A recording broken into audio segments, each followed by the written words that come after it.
Pemirsa Ayo Hidup Sehat, tahukah Anda bahwa singkong ternyata adalah tanaman kaya manfaat? Mulai dari daun hingga umbinya memiliki khasiat bagi kesehatan. Mungkin tak terbayangkan oleh Anda sebelumnya, daun singkong mengandung protein mentah yang cukup tinggi. Manfaat ini bisa Anda dapatkan dengan bermacam olahan sesuai selera. Salah satu menu yang mungkin bisa jadi pilihan adalah tumis daun singkong. Sementara itu, umbi singkong banyak dijual di pasar dengan harga murah meriah. Melimpahnya singkong di Indonesia membuat makin beragamnya olahan makanan ini. Di antaranya tape. Peyem singkong merupakan hasil fermentasi singkong dengan ragi. Makanan ini biasanya juga dijadikan isian es campur. Berikutnya adalah kolak singkong. Sajian khas buka puasa ini menjadi salah satu jajanan tradisional yang cukup populer. Biasanya kolak singkong dipadukan dengan buah nangka atau pisang. Singkong terutama yang diolah dengan cara direbus dipercaya bisa membantu mencegah munculnya sel kanker dalam tubuh. Meski belum ada penelitian lebih lanjut mengenai kejelasan ini, nyatanya banyak orang yang menjadikan singkong sebagai camilan sehat. Nah, untuk lebih berkenalan dengan tanaman umbi-umbian yang satu ini, mari ikuti pembahasan seputar fakta atau mitos singkong dan daun singkong berikut ini. Aduh, ini singkong. Aduh, saya tuh nggak makan singkong, Dok. Masa artis makan singkong Kok sih? sombong banget Duh, sih, ini maaf banget enak ya, loh Kak enggak. Bekti, Ih, aku aja makan. Aduh, rasanya tuh juga ya Allah hambar-hambar aja. Ini enak, udah gitu mengenyangkan. Terus katanya mengandung banyak serat ya Dok ya. Bagus ini, Dok, jadinya, Dok. Bagus, makanya belum tahu. Orang bilang nggak tahu, maka nggak sayang. Nah, nanti kita cerita banyak mengenai singkong dan daunnya, ya. Oh, ini daun singkong juga rasanya kan maksudnya agak pahit-pahit gimana gitu, Dok.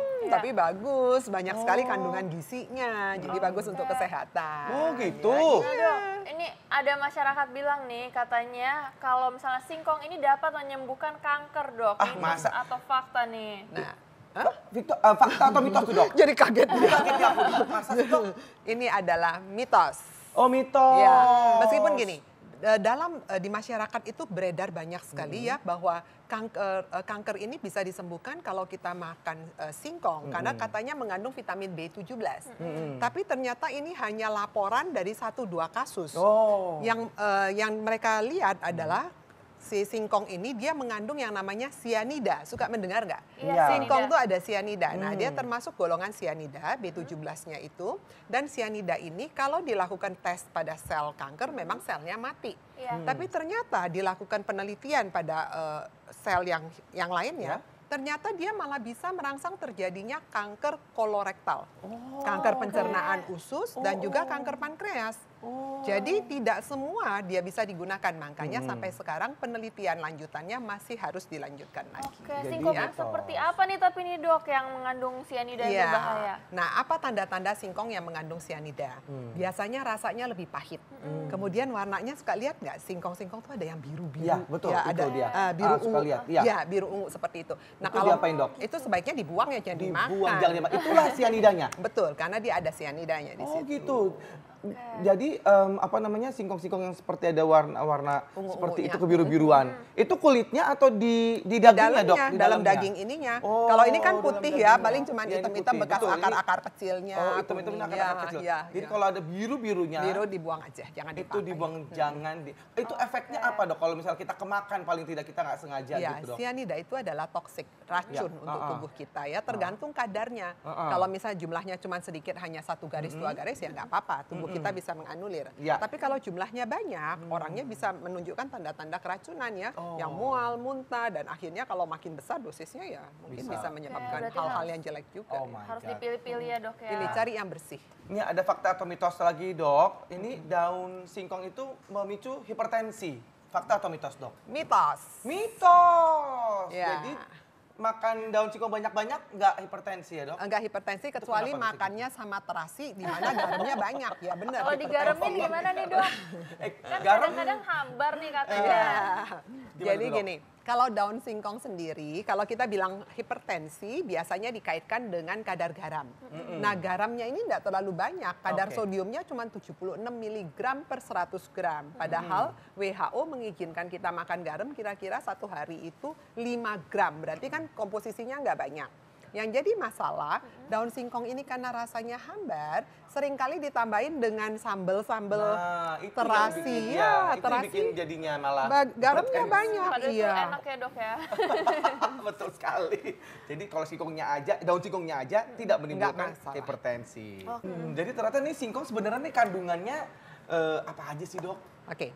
Singkong ini digunakan sebagai pengganti karbohidrat. Iya. Iya. Jadi kalau kita dengar karbohidrat, pasti pikirannya langsung, oh nasi, kentang, roti. Betul. Ya. Padahal singkong juga bisa dipakai ya.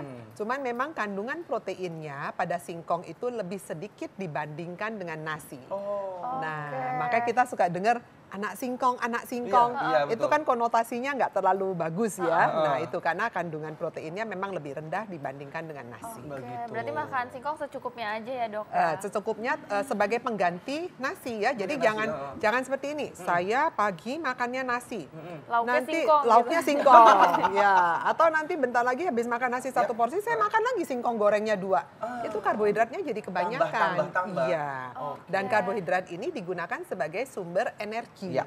Jadi artinya bagus untuk bekerja dan sebagainya. Nah, kalau kita kerjanya sedentary, artinya mager, Ya. hanya di kantor, duduk, ngobrol-ngobrol, nulis pakai komputer, geraknya kan nggak banyak. Ya. Energi yang dikeluarkan nggak banyak. Kalau pola makan seperti itu, siap-siap bisa jadi obesitas. Itu yang pertama. Ya. Makin besar dia tuh perut saya di lama-lama nih. Dok, tapi ini katanya kalau misalnya sering konsumsi singkong di saat hamil, ini bisa buat ibu-ibu jadi anaknya itu cacat lahir, dok. Dan katanya bisa mempengaruhi juga fungsi tiroid. Ini mitos atau fakta, dok? Ini mitos. Betul. Ya, mitos. Jadi memang di masyarakat banyak sekali beredar seperti itu ya. Mungkin mereka hanya ingin memberikan pesan, Anda jangan terlalu banyak makan singkong kalau lagi hamil supaya janinnya mendapat nutrisi yang lebih sempurna, lebih baik. Oke. Gitu. Jadi orang zaman dulu tuh kalau ngajarin anaknya kan selalu ditakut-takutin. Iya, Iya, betul. Iya, jangan Makan duduk. dong, Iya, dulu. jangan. Nanti Seperti jadi itu. anaknya jadi anak singkong. Asal jangan jadi anak kingkong ya. Anak kingkong. Nah, berikut ini ada fakta atau mitos bahwa yang namanya daun singkong ini mampu meningkatkan daya ingat. Fakta atau mitos tuh dok? Nah, ini adalah mitos juga. Mitos ya. lagi? Mitos. Oke. Nah, daun singkong ini kan karena kandungan nutrisinya cukup baik ya. Jadi dia kaya akan vitamin, mineral, serat, dan vitaminnya cukup banyak. Mulai dari A sampai C ya. Kemudian ada vitamin B segala macam.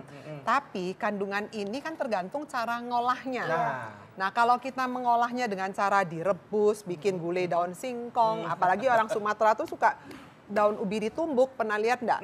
Jadi daun ubi itu disebut, daun singkong ini disebutnya daun ubi. Daun ubi. Jadi ditumbuk kemudian dimasak pakai santan, dimasaknya yang lama. Iya. Nah, daun singkong ini dasarnya kan keras. Iya. Supaya bisa dimakan menjadi lebih Dilembutkan. enak, harus direbusnya lebih lama. Otomatis vitamin larut airnya akan banyak yang hilang. Seperti itu. Tapi emang enak dok, itu bumbunya menyerap dok. Apalagi kalau di warung Padang begitu, minta dong sayur singkongnya, ya kan? Enak banget Dan tuh. makin lembut-lembut daunnya makin enak, dok. Ya betul, memang. Tapi ternyata itu menghilangkan Banyak semua vitaminnya yang larut vitaminnya air karena dengan proses pengolahan yang cukup lama. Oke, Jadi jadi harusnya pengolahannya harus berapa lama nih, dok? Berapa Ya, menit? tergantung dari daun yang kita petik. Kalau kita petik daunnya muda, tentunya ngolahnya nggak terlalu lama rebusnya Ya, ya. Paling oh. sekitar 20 menit dia sudah mateng. Oke. Tapi kalau makin tua daunnya ya bisa sampai 40 menit, setengah jam nggak mateng-mateng. Ya. Oke, nah dok ini ada mitos atau fakta lagi dok. Katanya singkong ini dapat mencegah osteoporosis. Mitos atau fakta dok? Daun singkong ini singkong dan kaya akan buahnya. kalsium. Ya, jadi kaya akan kalsium. Tapi kalau mau mencegah, artinya kalsium itu harus dimakan setiap hari. Lah kan kita nggak saban hari makanin daun singkong. Iya. Cuman kalau dia bisa mencegah, betul. Ya, tapi Oh, bahan makanan sumber kalsium bukan cuman daun singkong. Ini Ya. fakta ya dok? Jadi ini adalah fakta, Oh. bisa. Cuman kalau makan kan juga mesti variasi. Ya. Iya, jadi nggak cuma Sebanyak daun apa singkong nih ya. dok kalau misalnya Iya, untuk untuk mencegah mencegah osteoporosis. osteoporosis? Untuk mencegah osteoporosis biasanya kita membutuhkan mineral ya. Harus ada kalsium, fosfor, vitamin D ya. Vitamin-vitaminnya mesti masuk. Protein juga harus cukup. Kalau enggak yang ngikat siapa Ya, untuk itu vitamin dia. mineralnya. Nah, kalau kita membutuhkan tergantung usianya. Kalsium itu dibutuhkan antara 500 mg sampai 1 gram per hari tergantung umurnya ya. Kalau 1 gram itu artinya 2 gelas susu. Jadi 1 gelas susu itu kira-kira mengandung 500 mg. Nah, daun singkong, 100 gram daun singkong itu mengandung maksimal tergantung dari daun singkong yang kita petik. Kan ada yang muda, ada yang tua, daunnya makin hijau. Jadi kalau makin hijau biasanya kandungan kalsiumnya juga cukup tinggi. Nah, dan zat besinya juga cukup bagus. Yang jadi masalah, ngerebusnya jadi lebih lama. Gimana tuh? Nah, dia bisa mengandung kira-kira sampai 730 mg per 100 gram. Oke, nah ini ada fakta mitos lagi dok, bahwa daun singkong itu dapat meremajakan sel tubuh dok. Fakta atau mitos? Ini adalah fakta. Wow! Habis biar ini dok. Biar sel tubuhnya remaja. Awet muda dok. Saya nggak mau tua dok. Ya tapi nggak begini juga makannya. Jadi gimana dok? Langsung bahwa ini adalah fakta. Langsung Kok bisa dok? Ya. Gini, daun singkong ini kaya akan vitamin A dan vitamin C. Vitamin A-nya bisa kandungannya sekitar 8.600 mikrogram. Nah, vitamin C-nya kandungannya bisa sampai 500 miligram per 100 gram. Artinya apa? Dua vitamin ini mempunyai efek sebagai antioksidan. Vitamin A dan C kan kita kenal sebagai antioksidan kan. Kalau kepengen mukanya bagus, kasihin krem-krem yang vitamin A dan C dan sebagainya. Nah, otomatis tujuannya antioksidan salah satunya adalah meremajakan sel-sel tubuh kita. Oke, tapi dimakan ya dok, bukan Dimakan, bukan dioles ya? ditempelin.